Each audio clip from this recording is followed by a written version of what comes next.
Selamat pagi adik-adik semua. Jadi di sini Miss akan mengajarkan sejarah Indonesia untuk kelas 10 semester 2. Jadi karena adik-adik semua baru bertemu dengan Miss di semester 2, maka Miss akan menjelaskan ketentuan-ketentuan yang harus adik-adik lakukan di kelasnya Miss.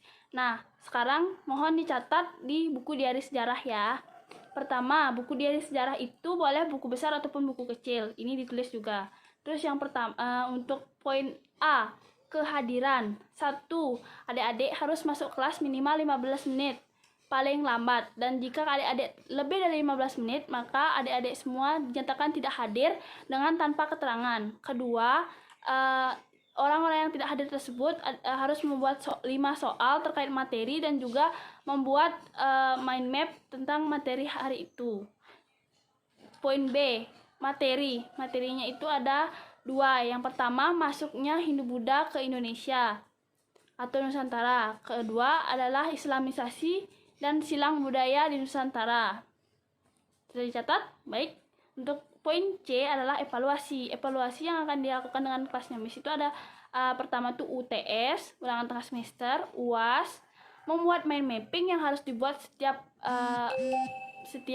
akhir semester, dan kemudian itu adalah tugas akhir yang akan didiskusikan. Ini tuh jenisnya project. Nanti di akhir semester akan kita diskusikan bersama-sama untuk bentuk dan jenisnya. Kemudian untuk selanjutnya adalah gandengan. Gandengan ini berfungsi ketika adik-adik mendekati kelas, harus ada yang mengingatkan gandengannya. Jadi adik-adik itu bertanggung jawab penuh atas kehadiran gandengan adik masing-masing. Jika gandengannya belum ada di kelas, mohon dihubungi 15 menit sebelum masuk kelas. Dipastikan ya adik-adik. Yang pertama itu misalkan bacakan untuk Ipan Lutfi akan bersama dengan Ketut Anggriani. Untuk Matias Maranatha Subakti akan bersama dengan Angelina Putri Nusinta. Dan yang terakhir adalah Gavin Ar-Rasyid dengan Krishna Hendro Setiono. Nah, jika adik-adik sudah selesai mencatatnya, mohon di pojok kanan bawah ditulis tempat, tanggal hari ini, tanda tangan, dan nama terang adik-adik. Nah, selanjutnya Miss akan menjelaskan tentang masuknya kebudayaan Hindu-Buddha di Nusantara. Jadi mungkin adik-adik sudah sempat mendengar tentang apa itu masuknya, teori-teorinya atau apa. Jadi Miss akan menjelaskan dengan pertama, ini adalah jalur perdagangan antara Cina dan India, atau yang kita sebut dengan jalur sutra. Nah, jalur ini tuh membentang dari Cina melewati Asia Tengah sampai ke Eropa. Nah, pada sejak awal abad Masehi itu jalur ini tuh adalah jalur yang paling dekat yang menghubungkan Cina dan juga India melalui Selat Melaka. Tapi sayangnya berangsur-angsur jalur ini tidak aman begitu.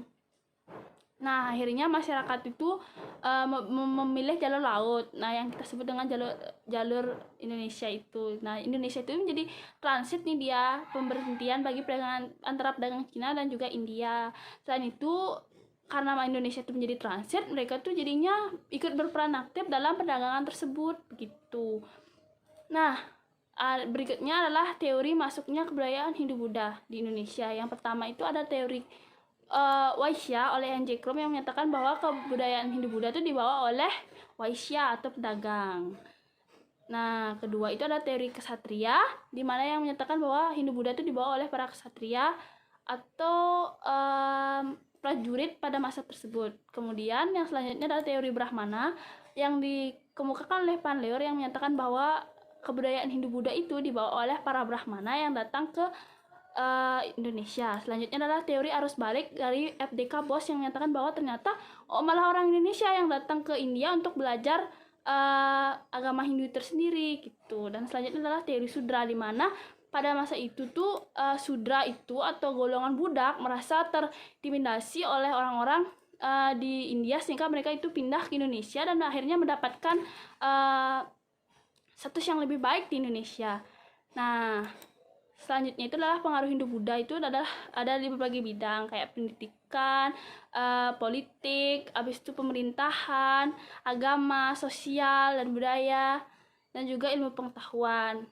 Nah, untuk selanjutnya Miss akan tidak banyak menjelaskan karena ini adalah tugasnya adik-adik untuk membuat kelompok debat ilmiah yang menyangkut tentang pengaruh teori-teori masuknya Hindu-Buddha di Indonesia. Jadi untuk selanjutnya Miss akan membacakan bahwa Ivan akan mendapatkan teori Sudra, Ketut Anggriani dengan teori Brahmana, Matias dengan teori Ksatria,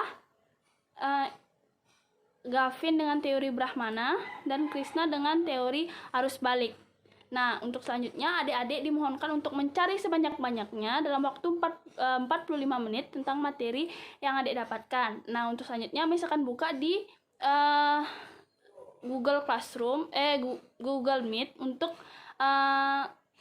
melakukan debat ilmiahnya. Jadi adik-adik nanti akan dibacakan lagi untuk masalah ketentuan-ketentuannya. Adik-adik hanya boleh mengangkat tangan dan hanya diperbolehkan bicara ketika Miss sudah membuka mikrofon, mengizinkan adik-adik bicara. Adik-adik boleh menyanggah apa yang dikatakan teman-temannya dan silahkan mencari bukti sebanyak-banyaknya untuk melakukan debat ilmiah. Nilai akan di-upload nanti, dan juga nanti akan ada tugas perseorangan, yaitu membuat mind map untuk pembelajaran hari ini. Materi yang akan didebatkan seperti yang tadi Miss bilang adalah teori masuknya Hindu-Buddha dan juga pengaruh Hindu-Buddha bagi masyarakat Indonesia di berbagai bidang. Sekian dan terima kasih. Selamat mencari.